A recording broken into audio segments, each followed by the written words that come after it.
আসসালামু আলাইকুম, হ্যালো বিয়াস, আসসালামু আলাইকুম রহমতুল্লাহি ওয়া বারাকাতুহু। আমরা একটি মদিনার পাশে আহ, সবজি বাগান মানে মাজরা। দেখেন, এই হলো মূলা পাতা আর এই হলো ধনিয়া পাতা। কি সুন্দর দেখছেন। আর অন্য অন্য সবজি আছে, যেহেতু আপনাদেরকে দেখাচ্ছি।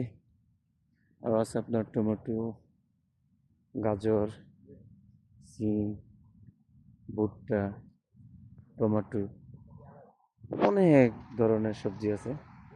যারা মদিনার আশেপাশে থাকেন, আপনি যদি কম দামে কোনো সবজি কিনতে চান, তাহলে অবশ্যই এই মাজরা আসবেন। আর এই মাজরাটি হচ্ছে আউয়ালি পার্কের পাশে। যেই কাউকে বলবেন, অবশ্যই এই মাজারটা দেখা দেবে। এই হলো ভুট্টা আর হলো এই যে গাজর, কত পুষ্ট দেখেন। তো আবার কুচা আছে, লাউ আছে, ওই সিম সিম আছে।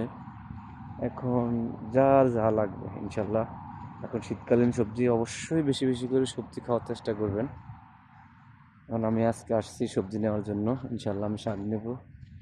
আর কি নেওয়া যায় দেখা যাবে ইনশাল্লাহ, আপনারা দেখতে থাকেন।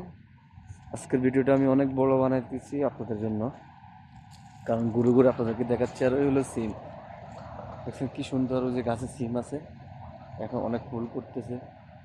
আলহামদুলিল্লাহ, আল্লাহর নেয়ামত সব জায়গায় হয়। মানুষ নাকি বলে মরুভূমিতে কিছু হয় না, আর সৌদি আরবে যা হয় আমার মনে হয় না যে বাংলাদেশে এত সুন্দর সবজি ফলমূল হয়। এখানে আপনি যেটাই দিবেন সেটাই বরকত, কল্পনা করতে পারবেন না। তার এই মাজার পাশে আরেকটা মাজরা আছে হলো খেজুরের।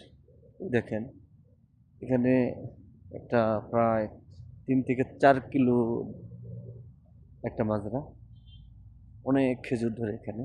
আর এই দেখেন এগুলো রসুন, দেখছেন এই যে রসুন। তো আবার ইনশাল্লাহ সামনে আবার মরিচ গাছও আছে। তো কিছু জায়গা খালি আছে, এখানে নতুন কোনো ফলন। এই হলো মরিচ গাছ, প্রচুর পরিমাণে মরিচ ধরতেছে। যে কি বলবো, এগুলো অনেক পুরানো গাছ, এখন আস্তে পুষ্ট হচ্ছে, কিন্তু মরিচ আছে গাছে প্রচুর পরিমাণে। আর এই শাকগুলো হলো ওটা আমাদের বাংলাদেশে খায় না, এগুলো হলো আপনার আমরা এই দেশে সৌদিরা বিশেষ করে এগুলা খাবারের সাথে সাথে খায়। আর এ হলো আপনার পালং শাক, দেখেন। তো অনেক কিছু আছে আসলে, আপনাকে কি বলবো, এখানে না আসলে আপনি দেখতে পারবেন না। আর আমার বাংলাদেশ থেকে যে বাইরে দেখতেছেন, দেখেন এই দেখেন এই লাল শাক। লাল শাক মানে লাল কাকে বলে, মানে রক্ত থেকে আমার মনে হয় বেশি লাল। এখন যারা মদিনার আশেপাশে আছেন, মানে বেশি দূরে না, তারা অবশ্যই এখান থেকে অল্প দামে সবজি নিতে পারেন এবং তরতাজা সব কিছু নিতে পারেন, ঠিক আছে। তো আর যদি খেজুরের সিজন এখন শেষ, প্রায় শেষ, মানে খেজুর কেটে ফেলছে। তো মাঝের ভিতরে আর মানে অনেক খেজুর আছে। যদি কারো খেজুরের প্রয়োজন হয় এখানে আসতে পারেন।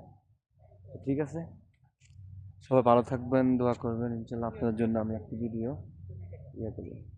আসসালামু আলাইকুম। এবং আমার ভিডিওটা বেশি বেশি করে শেয়ার করবেন এবং সবাইকে দেখার সুযোগ করে দেবেন। আসসালাম।